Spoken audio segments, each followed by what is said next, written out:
नमस्ते छात्रों। मैं आज आपको पहली कविता जिसका नाम है नवनिर्माण वो पढ़ाने जा रही हूँ। सबसे पहले कविता का परिचय देंगे, उसके बाद कविता पढ़ाऊंगी। कविता का नाम है नवनिर्माण। कवि है त्रिलोचन जी। कवि परिचय। त्रिलोचन जी का जन्म 20 अगस्त 1917 को उत्तर प्रदेश के सुल्तानपुर जिले के कटघरा चिरानी पट्टी में हुआ। आपका वास्तविक नाम वासुदेव सिंह है। आप हिंदी के अतिरिक्त अरबी और फारसी भाषाओं के निष्णात ज्ञाता माने जाते हैं। पत्रकारिता के क्षेत्र में भी आप सक्रिय रहे। आपने काव्य क्षेत्र में प्रयोगधर्मिता का समर्थन किया और नवसृजन करने वालों के प्रेरणा स्रोत बने रहे। आपका साहित्य भारत के ग्राम समाज के उस वर्ग को संबोधित करता है जो वर्षों से दबा कुचला हुआ है। आपकी साहित्यिक भाषा लोक भाषा से अनुप्राणित है। सहज, सरल तथा मुहावरों से परिपूर्ण भाषा आपके साहित्य को लोकमानस तक पहुंचाकर जीवंतता भी प्रदान करती है। आपका निधन 2007 में हुआ। ये जो इसका प्रकार है ये विधा है। विधा का प्रकार जो चतुष्पदी है। विधा परिचय। चतुष्पदी 4 चरणों वाला छंद होता है। आप सभी को मालूम है। तो 4 चरण इस में होते हैं। यह चौपाई की तरह होता है। इसमें 4 चरण होते हैं। इसके प्रथम, द्वितीय और चतुर्थ चरण में तुकबंदी होती है। जैसे कि 4 जो वाक्य होते हैं इसमें इसके प्रथम, द्वितीय और चतुर्थ चरण में समानता होती है। तुकबंदी यानी समानता होती है। भाव और विचार की दृष्टि से प्रत्येक चतुष्पदी अपने आप में पूर्ण होती है। पाठ परिचय। कविता का परिचय जान लीजिए। प्रस्तुत चतुष्पदियों में कवि का आशावाद दृष्टिगोचर होता है। वर्तमान समय में सामान्य मनुष्य के लिए संघर्ष करना अनिवार्य हो गया है। कवि मनुष्य को संघर्ष करने और अंधेरा दूर करने की प्रेरणा देते हैं। जीवन में व्याप्त अन्याय, अत्याचार, विषमता और निर्बलता पर विजय पाने के लिए कवि बल और साहस एकत्रित करने का आह्वान करते हैं। न्याय के लिए बल का प्रयोग करना समाज के उत्थान के लिए श्रेयस्कर होता है। इस सत्य से भी कवि अवगत कराते हैं। कवि का मानना है कि समाज में समानता, स्वतंत्रता तथा मानवता को स्थापित करना हमारे जीवन का उद्देश्य होना चाहिए। तो यह कविता का परिचय हुआ। ये देखिए, ये जो चित्र आपको दिख रहा है त्रिलोचन जी का है। तो इनकी जो लिखी हुई कविता है उसकी शुरुआत हम करते हैं। देखिए, जब भी हमें जो कुछ भी मिला है तो हम बोलते हैं कि ये भगवान ने हमें दिया है। तो इस कविता के जो शब्द शुरुआत में आप लोग सुनते हो तो आपको पता चलता है कि मुझे जो दिया है, किसने दिया है, आप सभी को मालूम है। तो यहाँ पर जो भी दिया है हम एक समझ लेते हैं कि हमारी एक धारणा है कि भगवान ने ही हमको दिया है जो कुछ भी दिया है। तो कविता की शुरुआत ही ऐसी होती है। देखिए इस कविता की। तुमने विश्वास दिया है मुझको। तो कवि बोल रहे हैं, पहले जो चतुष्पदी का चरण है उसमें कविता की शुरुआत जो हो चुकी है उसमें देखिए शब्द क्या है। तुमने विश्वास दिया है मुझको। तुमने विश्वास दिया है मुझको, मन का उच्छ्वास दिया है मुझको। मैं इसे भूमि पर संभालूंगा, तुमने आकाश दिया है मुझको। देखिए, हम लोग जो है जो दिया है उसके बारे में आप लोग जान लेना है, उसको समझ लेना है, उसको महत्व देना है। तुमने विश्वास दिया है। देखिए, मैं एक व्यक्ति हूं और मुझे जो मिला है विश्वास, ये विश्वास बहुत मूल्यवान चीज आपके पास है, यानी सभी के पास है।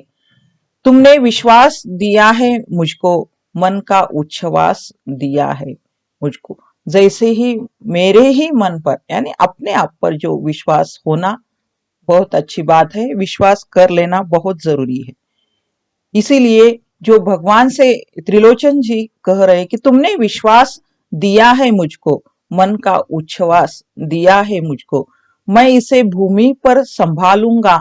तुमने आकाश दिया है मुझको, सब कुछ तो दिया है। देखिए, मैं इसे कहां पर संभालूंगा, तो मैं यहाँ पर जहां पर रहता हूँ, यानी मैं जहां पर जीवित हूँ, जहां पर रहता हूँ, मैं अपना जीवन व्यतीत करता हूँ, तो वह है भूमि। तो मैं इसे भूमि पर संभालूंगा। तुमने आकाश दिया है मुझको। ये जो चतुष्पदी के 4 चरणों का जो अर्थ निकल रहा है, आप देखिए इस कविता को, आपको दिख रही है तो पहला चरण, दूसरा चरण और तीसरा नहीं तो चौथे चरण में जो समानता आपको दिखती है, इसे कहते हैं तुकबंदी।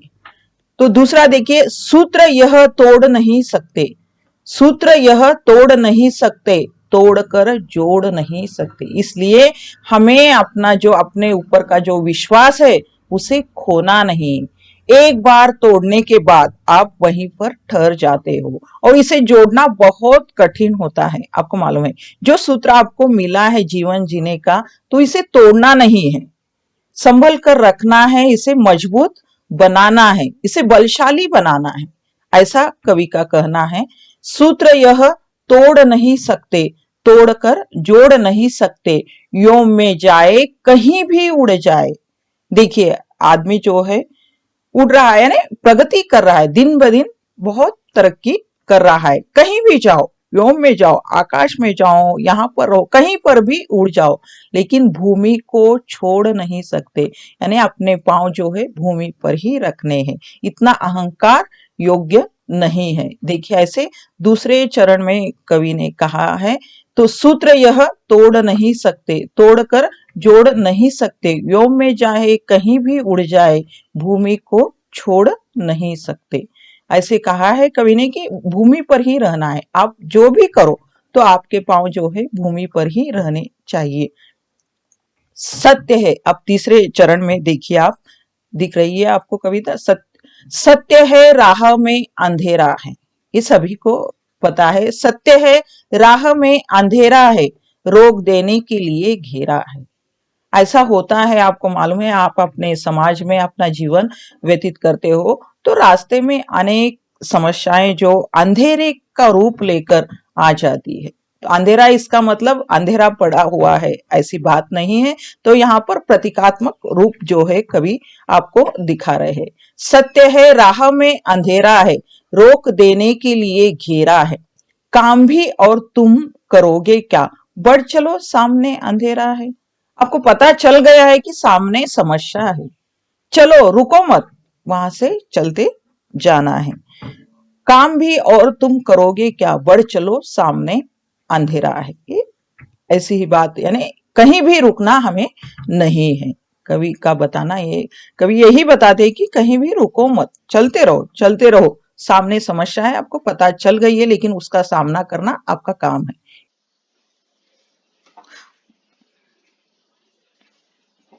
बल नहीं होता सताने के लिए, बल नहीं होता सताने के लिए, वह है पीड़ित को बचाने के लिए। बल मिला है तो बल बनो सबके, बल मिला है तो बल बनो सबके, उठ पड़ो न्याय दिलाने के लिए। तो कवि त्रिलोचन जी कह रहे हैं कि जो आपको भगवान ने जो ताकत दी है, जो बल दिया है, देखिए, मनुष्य के पास ज्ञान है, मन है, हृदय है, अच्छा, उसी के साथ उसकी हिफाजत करने के लिए जो बल होना भी जरूरी है। समाज में अच्छाई और बुराई दोनों चलती है, तो बुराई के साथ लड़ने के लिए बल का होना जरूरी है। तो यह बल जो है दूसरों को मदद करने के लिए उसका उपयोग आप लोग कीजिए, ऐसा त्रिलोचन जी कहते हैं। बल नहीं होता सताने के लिए, देखिए लोग बल का दुरुपयोग करते हैं। बल नहीं होता सताने के लिए, दूसरों को सताने के लिए आपको बल नहीं मिला है। वह है पीड़ित को बचाने के लिए, जो समस्या में है, जो पीड़ित है, उसको बचाने के लिए, उसकी मदद करने के लिए आपको यह बल मिला है। उठ पड़ो, बल मिला है तो बल बनो सबके, सबकी ताकत बनो। आपको बल मिला है ना, तो आपको सभी की ताकत बनना है। उठ पड़ो न्याय दिलाने के लिए आपको खड़े रहना है। अब नेक्स्ट चतुष्पदी में देखिए इन 4 चरणों में क्या कहा है कवि ने। जिसको मंजिल का पता रहता है। देखिए, जिस व्यक्ति को, जिस मनुष्य को मंजिल अपने सामने दिख रही है, तो उसे पथ का संकट जो भी आता है उसका डर नहीं होता। पथ के संकट को वही सहता है। जिसको मंजिल का पता रहता है, पथ के संकट को वही सहता है। एक दिन सिद्धि के शिखर बैठ, एक दिन सिद्धि के शिखर बैठ, अपना इतिहास वही कहता है। देखिए, एक दिन सिद्धि यानी मंजिल तक पहुंचकर अपना इतिहास वह खुद रचता है। अब नेक्स्ट चरण में देखिए, प्रीति की राह पर चले आओ। आप जीवन अपना व्यतीत कर रहे हो तो सभी को स्नेह बांटो, प्रेम दे दो। ऐसा कवि जो है त्रिलोचन जी कहते हैं।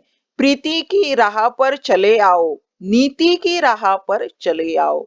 जीवन जीने के लिए नैतिकता बहुत जरूरी है, नीति होना जरूरी है आपके पास। नीति की राह पर आप सभी को चलना है।